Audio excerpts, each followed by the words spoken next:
I'm Staff Sergeant Harrison, 29, and I built my career from the ground up in the U.S. military. For years, I gave everything: discipline, loyalty, and sacrifice, while my own father mocked me at family events. Then, at a retirement ceremony packed with people who'd known me since childhood, he looked straight at the crowd and called me useless. That night, I made a choice that changed everything. Have you ever been humiliated by someone you gave everything to? If so, drop your story in the comments. You're not alone. Before I get into what happened, let me know where you're tuning in from.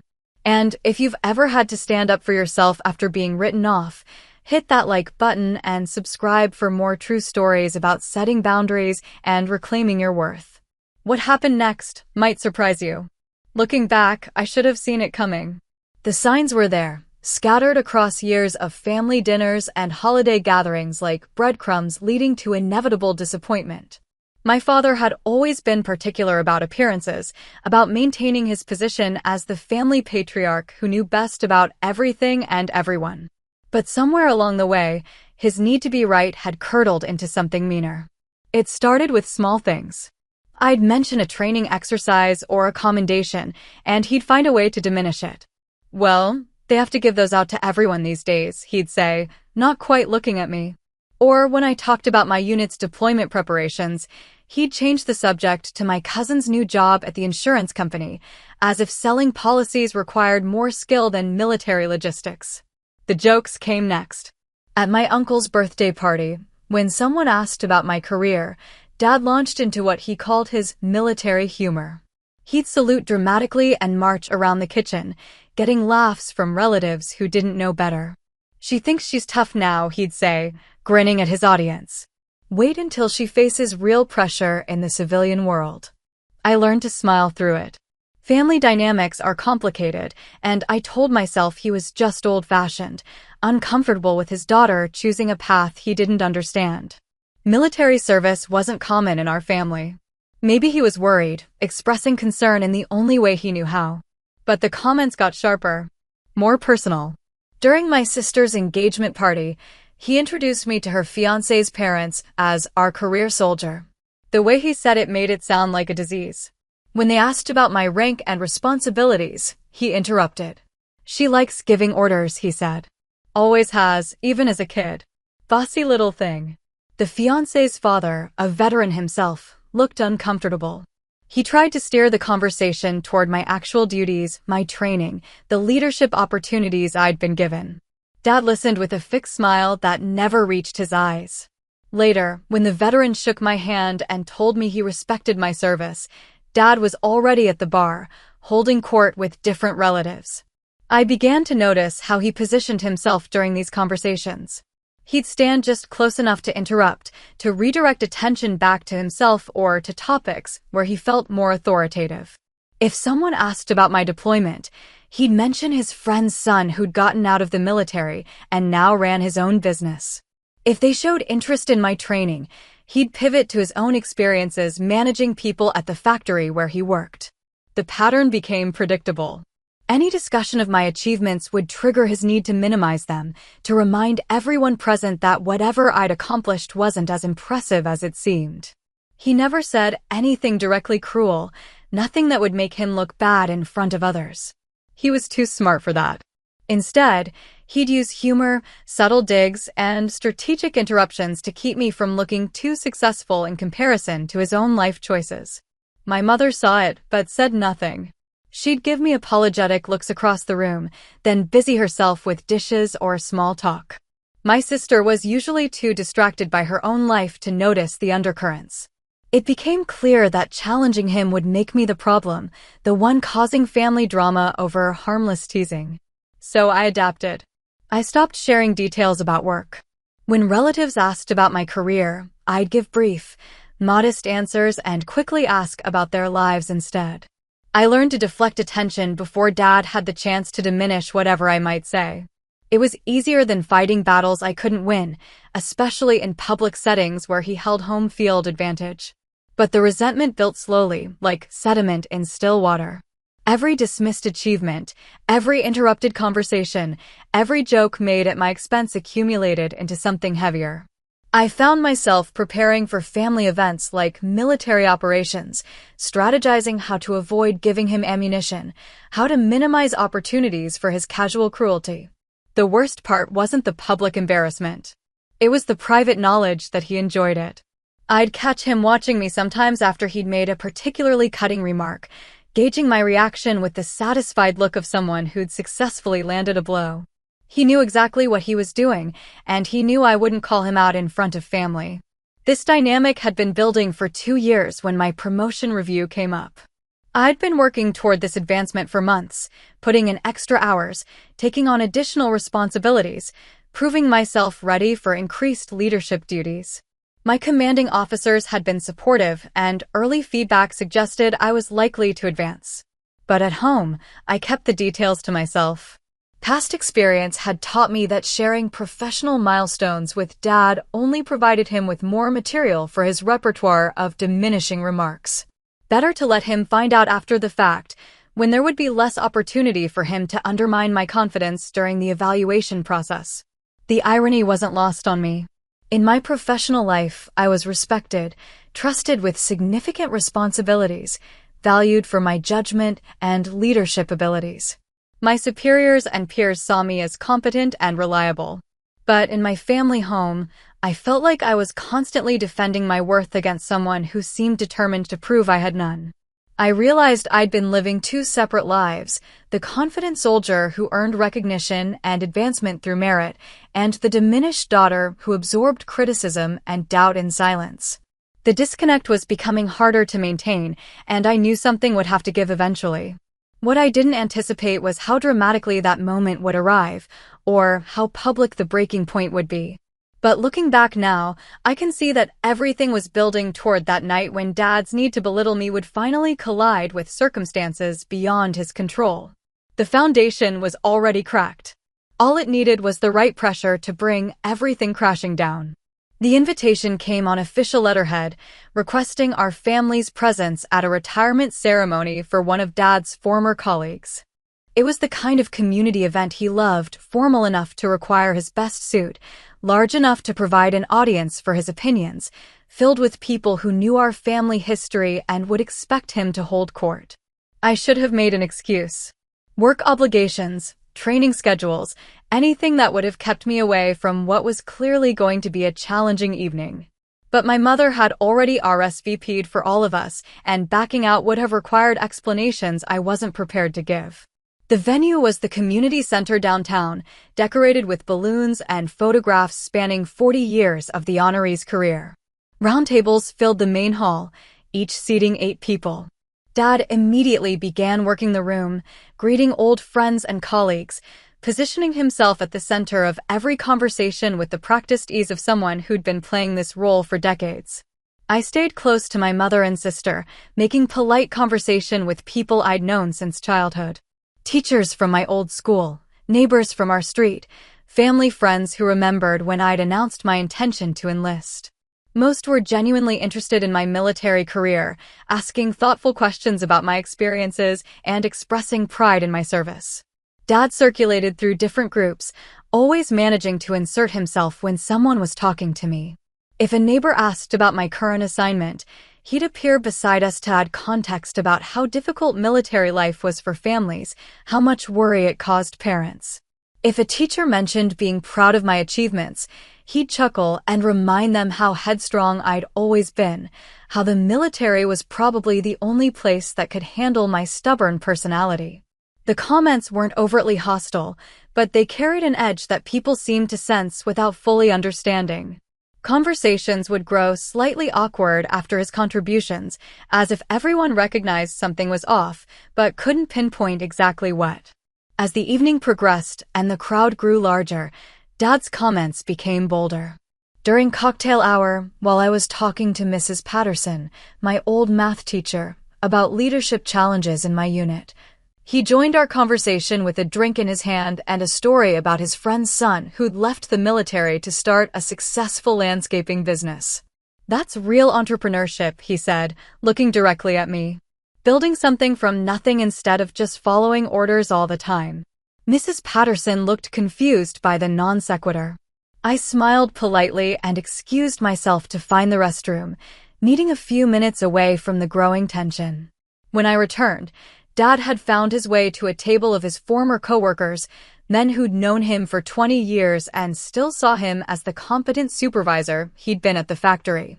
This was his comfort zone, surrounded by people who remembered his professional success and looked to him for opinions about current events and local politics.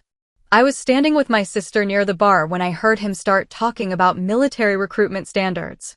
His voice carried across the room the way it always did when he was performing for an audience, and I found myself listening despite my better judgment. "They're lowering the bar these days," he was saying, gesturing with his beer. "Taking people they never would have accepted 20 years ago. It's not like the old days when military service really meant something." One of his friends asked if he was talking about physical standards or educational requirements. Dad glanced toward me across the room, and I felt my stomach tighten. "All of it," he said. "Physical, mental, leadership ability. They're just trying to fill quotas now instead of maintaining standards." My sister noticed me watching and touched my arm gently. "He's just showing off," she whispered. "You know how he gets with his work friends." But I could see where this was heading. Dad had found his audience, and he was building toward something bigger than his usual subtle digs. The retirement ceremony hadn't even started yet, and he was already several drinks into the evening. His inhibitions were lowering, and his need to establish dominance in front of people who respected him was overriding his usual careful restraint. The formal program began with speeches about the retiree's career and contributions to the community. Dad's table was close to the front, and I could see him nodding along with the speakers, playing the role of engaged community member. But during the applause breaks, he'd lean over to make comments to his friends, and I noticed them glancing in my direction more frequently. Something was building. I could feel it the way you sense a storm approaching, that subtle shift in atmospheric pressure that makes animals restless and puts people on edge. Dad was working himself up to something, and the combination of alcohol, audience, and opportunity was creating perfect conditions for whatever he was planning to unleash. When the formal speeches ended and people began mingling again, he stood up from his table and looked directly at me across the room. There was something in his expression I'd never seen before, not just the usual need to diminish me, but something meaner, more deliberate. He was coming over, and this time, he wasn't planning to be subtle about it. The room was full now, maybe 60 people scattered across tables and standing in small groups throughout the community center. I was near the back wall with my mother, sister, and a few of their friends when Dad approached with his usual confident stride. But something was different this time. His smile was too wide, his posture too aggressive, and he was bringing his entire table of work friends with him. "There she is," he announced, his voice carrying that particular pitch it took on when he'd been drinking and wanted to entertain an audience. "My daughter, the soldier." The way he said soldier made it sound like a joke he was about to share. His friends arranged themselves in a semicircle around us, clearly expecting some kind of performance. My mother tensed beside me, and I felt that familiar knot forming in my stomach. "We were just talking about military standards," Dad continued, looking directly at me with that fixed smile. "How they've changed over the years." One of his friends, a man I vaguely remembered from company picnics years ago, nodded along. "Your dad was telling us about your career," he said politely. "That's quite an accomplishment." Dad's smile faltered for just a moment. This wasn't the direction he'd wanted the conversation to go. He needed to regain control, to steer things back toward his planned narrative. "Well," he said, his voice getting louder, "let's not get carried away. It's not like she's saving the world or anything." The group laughed uncertainly. This was still within the bounds of normal family teasing, the kind of gentle ribbing parents often engaged in when talking about their children's careers. But I could see Dad calculating, measuring the room's response, deciding how far he could push this. Mrs. Patterson had wandered over and was standing at the edge of our growing circle. "I remember when she enlisted," she said warmly. "We were so proud. Such a brave decision for a young woman." "Brave," Dad repeated, as if testing the word's weight. "I suppose that's one way to put it." The pause that followed felt charged with possibility. Dad had everyone's attention now, and I could see him deciding what to do with it. His work friends were watching expectantly, ready to laugh at whatever joke he was building toward. My family was growing more uncomfortable by the moment. "The thing about military service," Dad said, his voice taking on that lecturing tone he used when he wanted to sound authoritative, "is that it attracts different types of people. Some are natural leaders, real warriors. Others—" He paused, looking directly at me. "Others just need someone to tell them what to do every day." The insult was carefully crafted, subtle enough to maintain plausible deniability while landing its intended blow. His friends shifted awkwardly, suddenly aware that this wasn't harmless family teasing anymore. My mother made a small sound of disapproval, but Dad was just getting started. "I mean, let's be honest," he continued, emboldened by his audience's attention. "Not everyone who puts on a uniform is actually contributing something meaningful. Some people are just—" He paused again, savoring the moment before delivery. "Well, some people are just along for the ride." My sister stepped closer to me, a protective gesture that Dad noticed and seemed to find amusing. The room had grown quieter, conversations at nearby tables trailing off as people sensed the tension in our group. "That's enough," my mother said quietly, but Dad was beyond listening to warnings now. "Along for the ride," he repeated, louder this time. "Taking up space, collecting a paycheck, pretending to be important."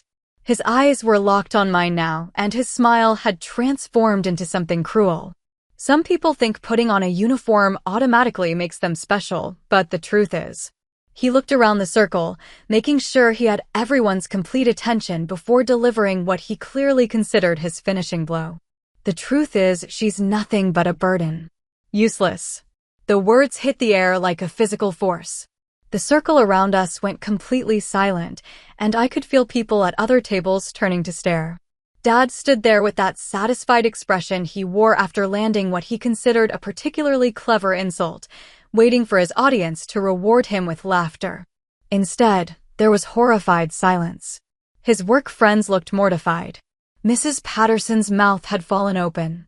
My mother was staring at Dad with an expression of disgust I'd never seen her wear before. My sister had gone pale and was gripping my arm tightly. But Dad was too committed now to back down. The silence wasn't the reaction he'd expected, but he seemed to interpret it as shock at his boldness rather than revulsion at his cruelty. "What?" he said, looking around the circle with mock innocence. "I'm just being honest. Someone has to say what everyone's thinking."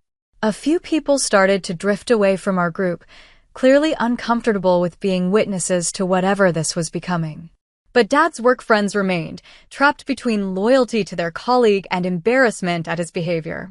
"She's been playing dress-up soldier for years now," he continued, his voice getting louder and more aggressive.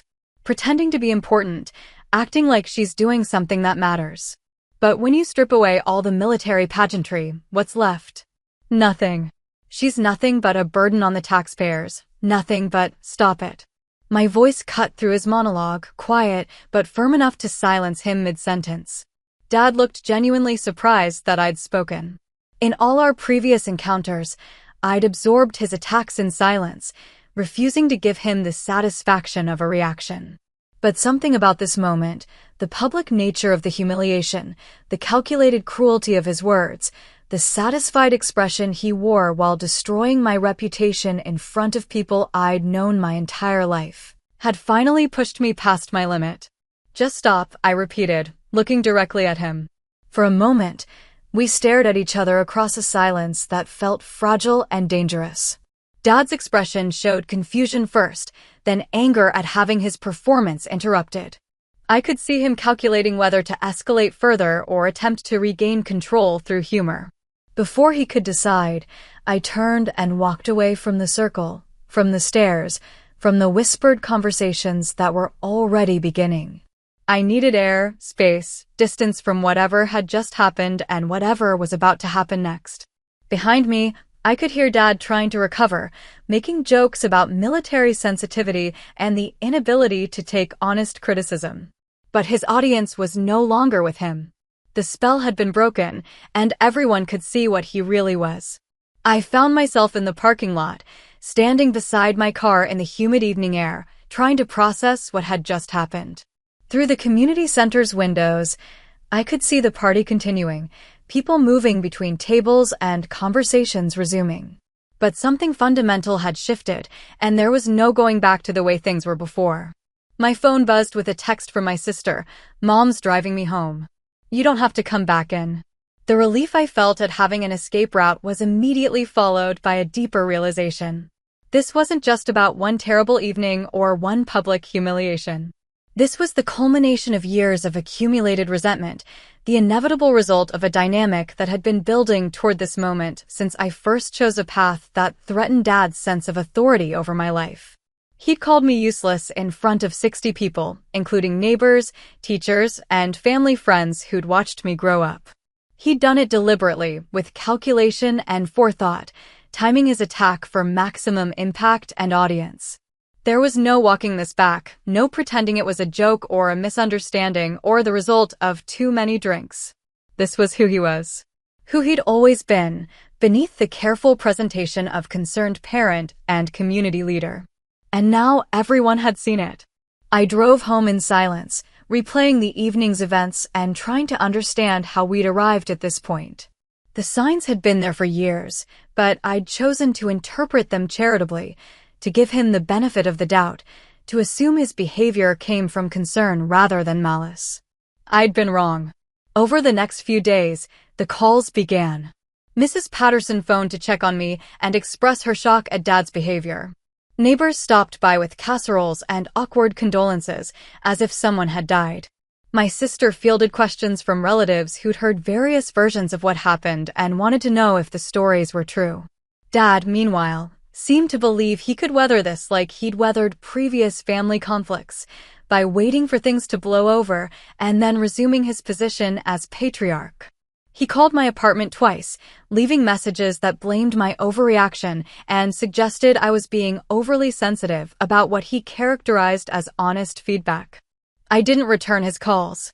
The third message was different. He sounded frustrated, almost confused that his usual tactics weren't working. "I don't understand why you're making such a big deal out of this," he said. It's not like I said anything that wasn't true. That message crystallized something for me. Dad genuinely believed his assessment of my worth was accurate. In his mind, he'd simply spoken truth to an audience that was too polite to acknowledge it. My reaction, and the community's reaction, wasn't evidence that he'd crossed a line, it was evidence that people couldn't handle honesty. This wasn't going to get better. There would be no apology, no recognition of wrongdoing, no attempt to repair what he'd broken. Dad had revealed himself completely, and he saw nothing wrong with what people had witnessed. I realized I had a choice to make. I could spend years trying to rebuild relationships with people who'd witnessed my humiliation, explaining and defending and gradually winning back respect that should never have been lost. I could continue being the daughter who absorbed criticism and doubt in silence, hoping that somehow Dad would eventually see my worth. Or I could stop seeking his approval entirely. The decision felt both enormous and surprisingly simple. I'd spent years trying to prove myself to someone who was determined not to be impressed, seeking validation from someone who had no validation to give. I'd been fighting a war I could never win because the terms of engagement were rigged against me from the beginning. I called my commanding officer the next morning and requested additional duties. There were always projects that needed attention, responsibilities that required someone willing to put in extra hours. Instead of spending my free time managing family dynamics and absorbing criticism, I could invest that energy in work that was actually valued and recognized. The change was immediate. Without the emotional drain of constantly defending myself at home, I found I had more mental bandwidth for everything else. My performance evaluations improved. My relationships with colleagues deepened. My confidence in my own judgment strengthened. Dad began leaving different kinds of messages. First confused, then frustrated, then angry that I wasn't responding to his attempts at reconciliation. He seemed genuinely bewildered that his usual pattern of attack and reconciliation wasn't working anymore. "You can't just ignore your family," one message said. "I'm your father. You owe me more respect than this." But respect, I'd learned, had to be earned. And people who called you useless in public had forfeited any claim to it. 3 weeks after the retirement party, my sister called with news from home. Dad had been asking relatives to intervene on his behalf, trying to recruit family members to pressure me into resuming contact. But word of what had happened that night had spread through our extended family network, and most people were politely declining to get involved. "He's starting to realize this isn't going away," she told me. "Mom says he keeps asking why you won't just get over it and move on." The question revealed everything about how Dad understood relationships and conflict. In his mind, he should be able to inflict damage and then dictate the terms of recovery. The injured party's role was to absorb the blow and then pretend it hadn't happened, maintaining family harmony by accepting whatever treatment was offered. But I was done playing that role. Dad had taught me something valuable about my own worth, not through his words, but through my reaction to them. The fact that his assessment felt so wrong, so completely divorced from reality, had shown me how much I'd actually accomplished despite his constant undermining. I wasn't useless. I wasn't a burden. And I didn't need him to acknowledge that truth for it to remain true. The real work of rebuilding could begin now, not by trying to repair what Dad had broken, but by recognizing what had always been whole. 6 weeks passed before I saw him again. My mother had invited me to Sunday dinner, carefully mentioning that Dad would be there, but assuring me she'd asked him to keep things civil. I almost declined, but something in her voice suggested this was important to her, and my anger at Dad hadn't extended to punishing her for his behavior.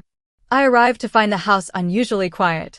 Dad was in his chair in the living room, reading the newspaper with the kind of exaggerated focus people use when they're avoiding eye contact. He looked up when I entered, nodded briefly, and went back to his reading without speaking. The silence felt different from our previous standoffs. This wasn't his usual confident expectation that I would apologize and resume normal relations. There was something tentative about his body language, uncertain in a way I'd never seen before. Over dinner, he made several attempts at normal conversation, asking about work, mentioning news stories, commenting on the food. But his voice lacked its usual commanding tone. He sounded almost careful, as if he was testing whether it was safe to speak at all. I answered his questions politely but briefly. I wasn't interested in pretending nothing had happened, but I also wasn't looking to create new conflict. The goal was simply to get through the meal without either of us saying something that would make things worse. But I noticed him watching me throughout dinner. Not with his usual calculating expression, measuring my responses for signs of weakness he could exploit. This was different, almost anxious, as if he was trying to read some change in me that he couldn't quite identify. After dinner, while Mom and my sister cleared the table, Dad lingered in the dining room. I was getting ready to leave when he spoke.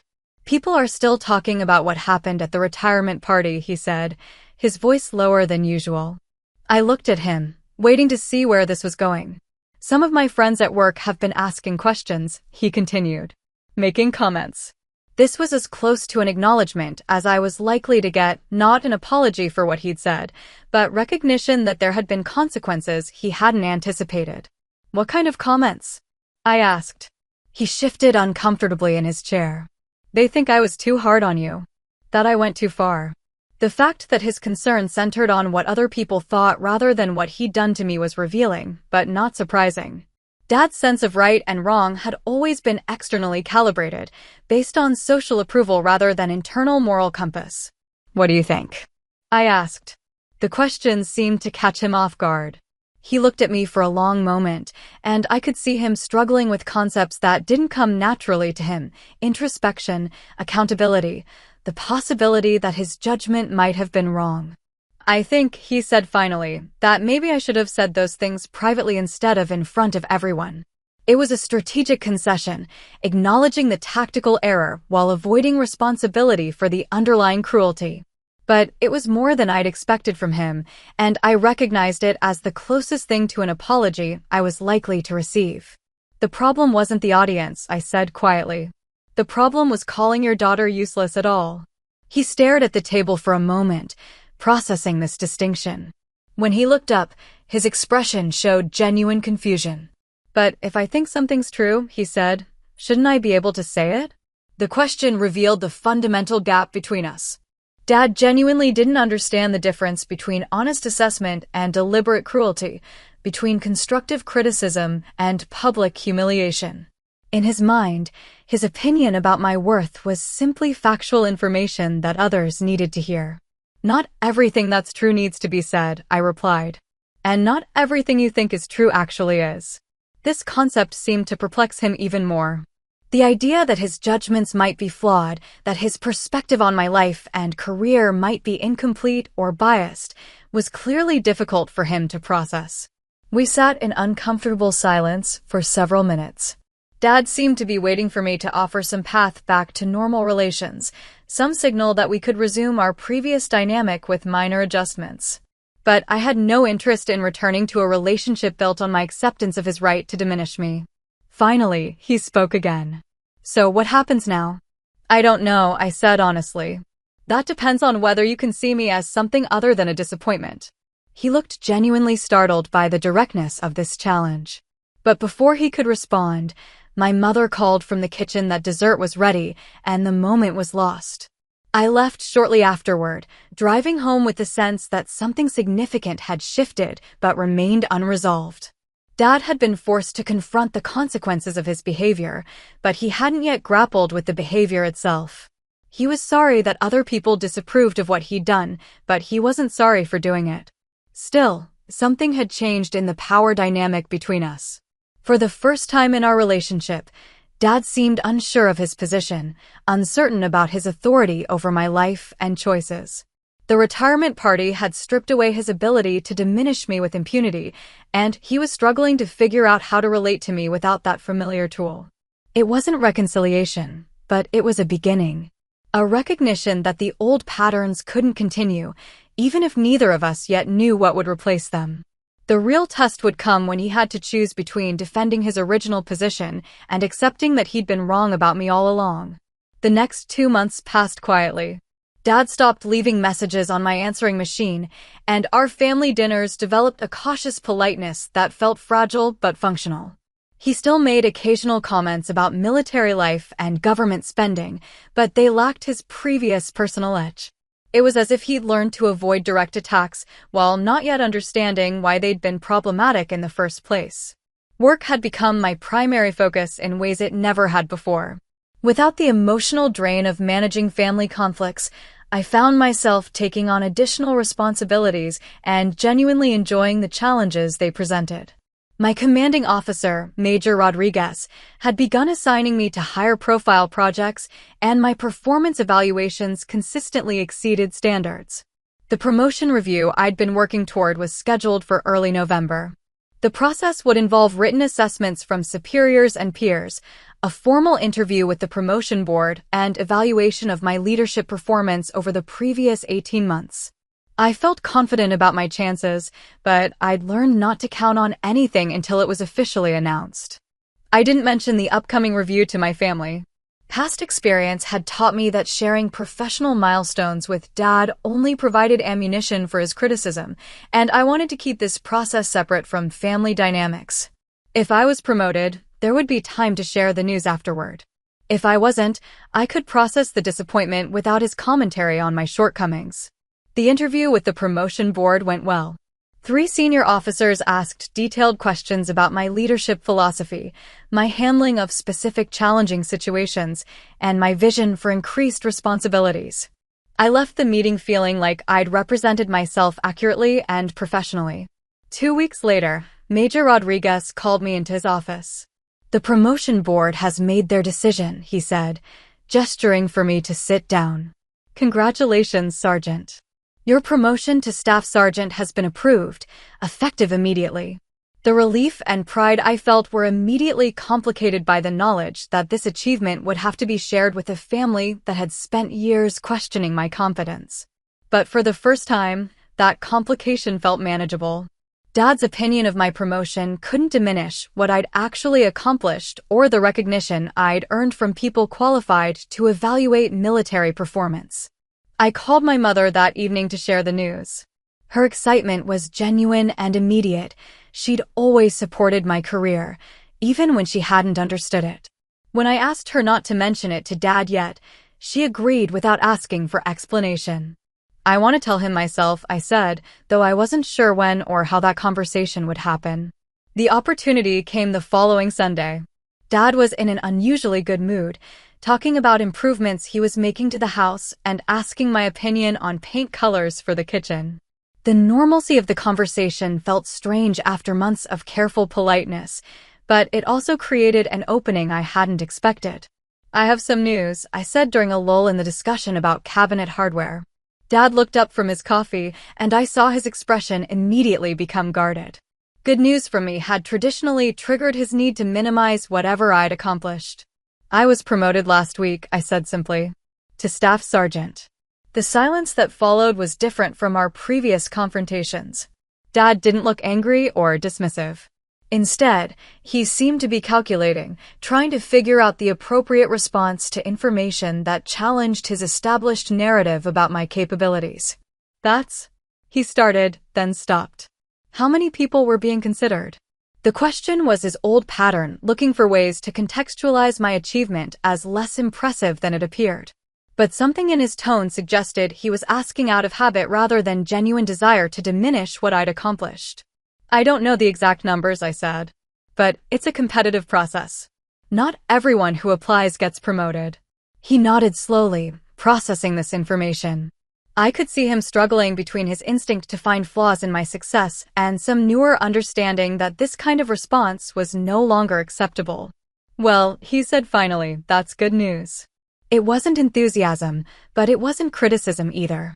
For Dad, this qualified as significant progress. My mother, who'd been listening from the kitchen doorway, came over to hug me. "We're proud of you," she said, looking directly at Dad as she spoke. Dad cleared his throat. "Yes," he said, though the words seemed to require effort. "It's good that your hard work is being recognized."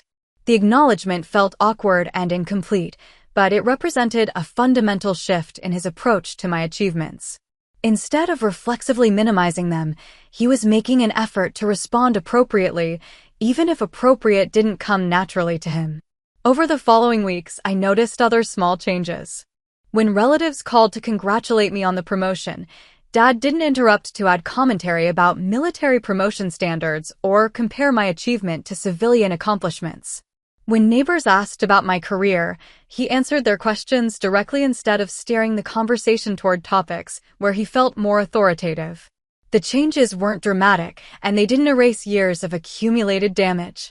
But they suggested that Dad was capable of learning new patterns of behavior, even if he couldn't yet acknowledge that his previous patterns had been harmful. More importantly, I realized that his approval was no longer essential to my sense of professional accomplishment. The promotion meant something to me regardless of how he chose to respond to it. My worth wasn't dependent on his validation, and my success didn't require his endorsement. This shift in perspective felt like its own kind of promotion, an advancement in my understanding of family dynamics and personal boundaries that was just as significant as any increase in military rank. December brought the annual holiday party for local veterans and their families, hosted by the VFW at the same community center where Dad had called me useless 4 months earlier. When the invitation arrived, my first instinct was to find an excuse to avoid returning to the scene of that humiliation. But something had changed in my relationship to that memory, and I found myself curious about how it would feel to walk back into that room. Dad had been making efforts, small ones, but noticeable. He'd stopped making jokes about military life when I was present, and he'd even asked a few genuine questions about my new responsibilities as staff sergeant. When Mom mentioned the VFW party over dinner, he looked at me with an expression that seemed almost hopeful. "Will you be going?" he asked. "I'm thinking about it," I said. "I was thinking about going too," he said, then added quickly, "if that's okay with you." The fact that he was asking permission to attend a community event showed how much the power dynamic between us had shifted. For months ago, he wouldn't have considered my comfort when making social plans. Now he seemed genuinely concerned about making things awkward for me. I decided to attend, but I arrived early to give myself time to adjust to being back in that space. The community center looked exactly the same, but my emotional reaction to it was completely different. Instead of the sight of a humiliation, it felt like the place where I'd finally stopped accepting treatment I didn't deserve. Dad arrived about 20 minutes later with Mom and my sister. He nodded to me across the room, but kept his distance, allowing me to have my own conversations without his usual need to insert himself into every interaction. I was talking with Commander Walsh, the regional VFW leader, when I noticed Dad watching from across the room. Not with his old calculating expression, but with something that looked almost like curiosity. He seemed to be observing how other people interacted with me, listening to conversations where my military service was discussed with respect and genuine interest. Mrs. Patterson approached our group, greeting me warmly and asking about my recent promotion. "Staff Sergeant," she said proudly, as if she'd played a role in my advancement. "That's wonderful news." Commander Walsh asked about my new responsibilities, and I found myself describing the leadership training I'd be conducting and the administrative duties that came with increased rank. The conversation was professional and respectful, the kind of discussion about career advancement that happened at any social gathering. From the corner of my eye, I could see Dad listening. Not positioning himself to interrupt or redirect, but actually listening to how my work was being discussed by people who understood military structure and advancement. "Leadership training is crucial," Commander Walsh was saying. "Too many young soldiers never learn proper management skills. Having someone with your experience developing those programs is exactly what we need." The respect in his voice was unmistakable. This wasn't polite social conversation or patronizing encouragement. This was one professional recognizing another's expertise and value. Dad moved closer to our group, not inserting himself into the conversation, but positioning himself where he could hear more clearly. When Commander Walsh mentioned my unit's recent commendation for operational excellence, I saw Dad's expression change. Not the familiar skepticism, but something that looked almost like surprise. "Your daughter's unit has an exceptional reputation," Commander Walsh continued, addressing my parents as they joined our circle. "The leadership coming out of that program is some of the best I've seen in 20 years. Dad nodded silently, processing this assessment from someone whose military knowledge far exceeded his own. For the first time in years, he was hearing my professional life discussed by someone qualified to evaluate it, and the assessment was overwhelmingly positive. The evening continued with similar interactions. Veterans from different service periods and conflicts treated me as a peer, asking my opinion on current military policies and sharing their own experiences with respect and camaraderie. Dad remained mostly quiet, observing dynamics he'd never seen before. During dinner, Commander Walsh stood to make announcements about upcoming events and recognition programs. "Before we finish tonight," he said, "I want to acknowledge some of the excellent young leaders we have in our community." He went on to mention several recent promotions and achievements among local service members. When he got to my name, his tone became particularly warm. "Staff Sergeant Harrison has been selected to lead a new leadership development initiative that will serve as a model for programs throughout the region," he announced. "This is a significant honor that reflects not just her individual capabilities, but the excellence of her unit and the quality of leadership she represents." The room erupted in applause. People at nearby tables turned to smile and nod in my direction. I felt a flush of pride that had nothing to do with family approval and everything to do with professional recognition earned through merit. When I glanced toward my family's table, Dad was clapping along with everyone else. But his expression showed something I'd never seen before when my achievements were being discussed, what looked almost like awe. Not grudging acknowledgement or strategic approval, but genuine amazement at hearing his daughter described in terms he'd never considered. After the announcement, people stopped by our table throughout the evening to congratulate me and ask questions about the leadership program. Dad listened to these conversations with growing attention, hearing my work discussed with the kind of respect he'd never shown it himself. On the drive home, my mother mentioned how impressed she'd been with the evening's recognition. "I had no idea about the leadership program," she said. "Why didn't you tell us?"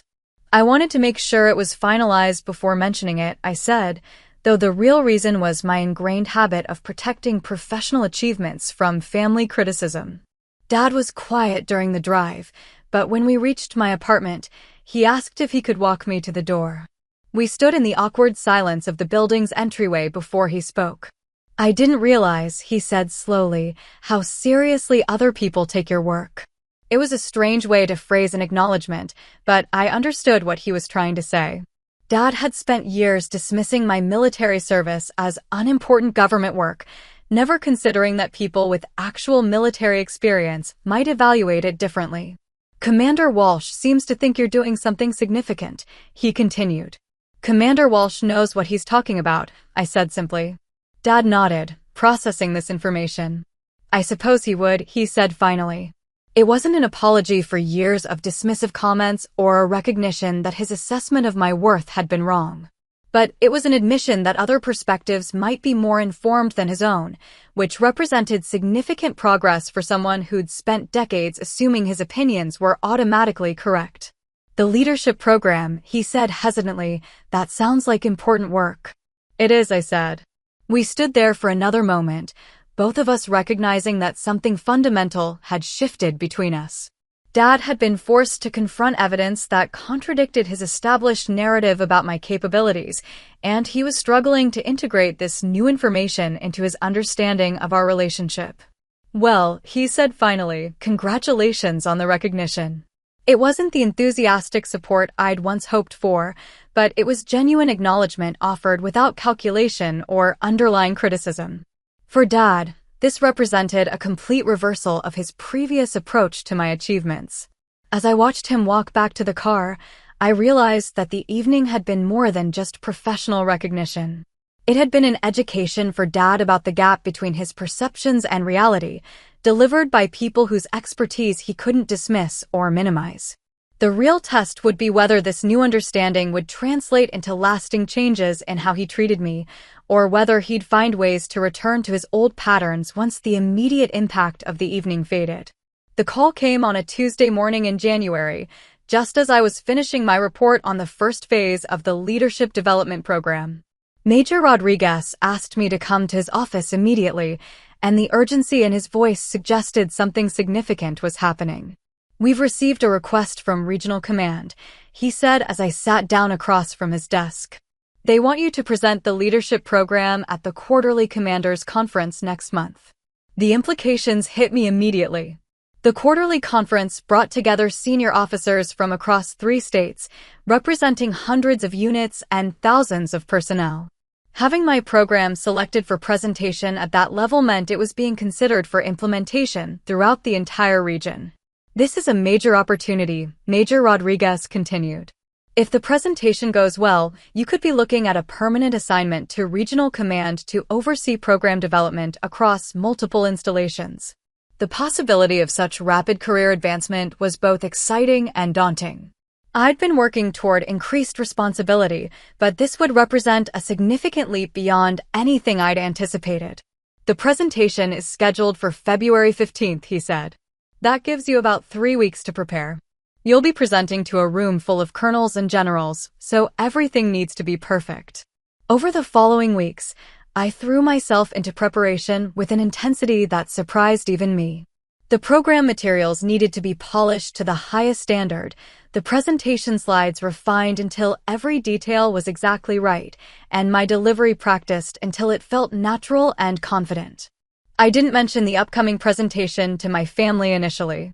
The stakes were too high, and I wanted to focus entirely on preparation without the distraction of managing their reactions.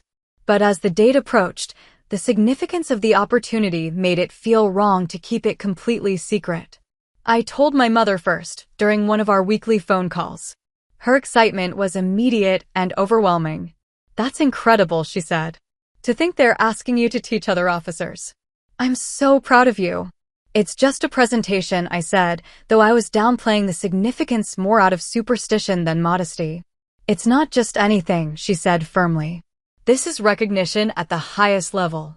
When she asked if I was going to tell Dad, I hesitated. Our relationship had improved since the VFW party, but I still felt protective of this opportunity. The last thing I needed was his commentary on military bureaucracy or questions about whether I was really qualified for such responsibility. But something in my mother's voice suggested this news was too important to keep from him. He's been asking about your work more lately, she said. I think he's trying to understand what you actually do. That evening, I called their house and asked to speak with both of them. When Dad got on the extension, I could hear the careful attention in his voice that had become his new way of responding to news about my career. I wanted to let you know about something that's happening at work, I said, then described the presentation opportunity and its potential implications. The silence that followed was longer than I'd expected. When Dad finally spoke, his voice sounded different, not skeptical or dismissive, but almost reverent. They want you to teach generals? He asked. Colonels and generals, yes. About leadership development methodology. Another pause. And this could lead to a position at regional command? Possibly.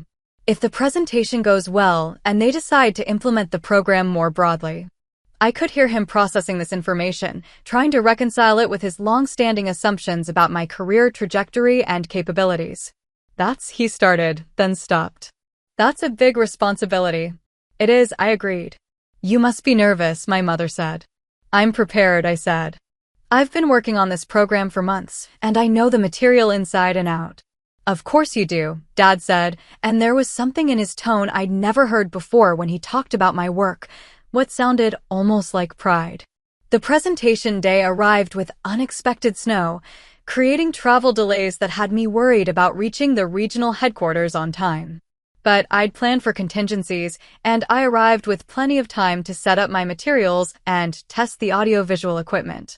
The conference room was intimidating, a formal military setting with flags and insignia representing dozens of units, filled with senior officers whose combined experience spanned decades of military leadership. But as I began speaking, my preparation took over, and the nervous energy transformed into focused confidence. The presentation went better than I'd dared to hope. The questions from the audience were thoughtful and engaging, showing genuine interest in the program's methodology and potential applications. Several colonels approached me afterward to discuss implementation timelines for their units. Most significantly, Brigadier General Patterson, the regional commander, asked me to stay after the other attendees had left. That was an impressive presentation, she said, gesturing for me to sit back down. I've been looking for someone to head up a new training initiative, and your program is exactly the kind of innovative thinking we need. She went on to describe a position that would involve developing standardized leadership training across the entire region, working directly with her staff to implement new methodologies and evaluate their effectiveness.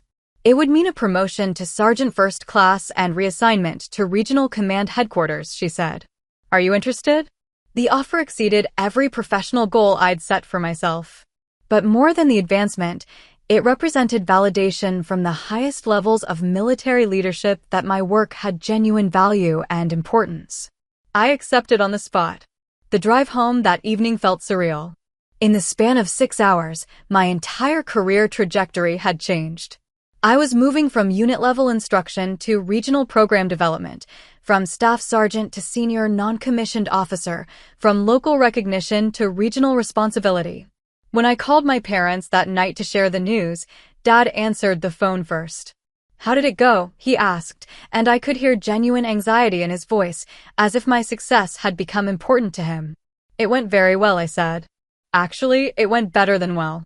I described the presentation's reception, the interest from other commanders, and finally the job offer from General Patterson.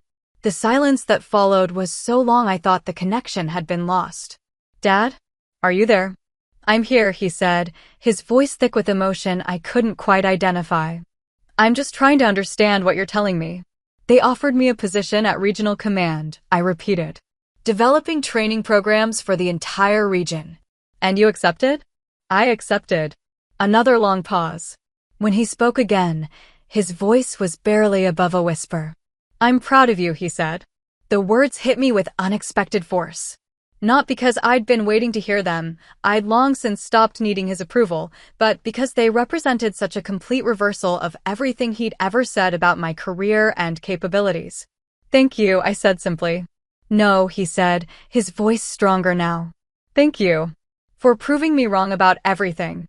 It was the closest thing to an apology I would ever receive from him, and somehow it felt like enough. That was the moment everything shifted, not because my father finally changed, but because I stopped needing him to. Respect doesn't come from blood, it comes from actions. Now I want to hear from you. Have you ever had someone close to you dismiss your worth in front of others? How did you handle it? And if you could go back, what would you do differently? Share your story in the comments. You never know who might need to hear it. And if this resonated with you, hit like, subscribe, and turn on notifications for more true stories about standing your ground and reclaiming your power.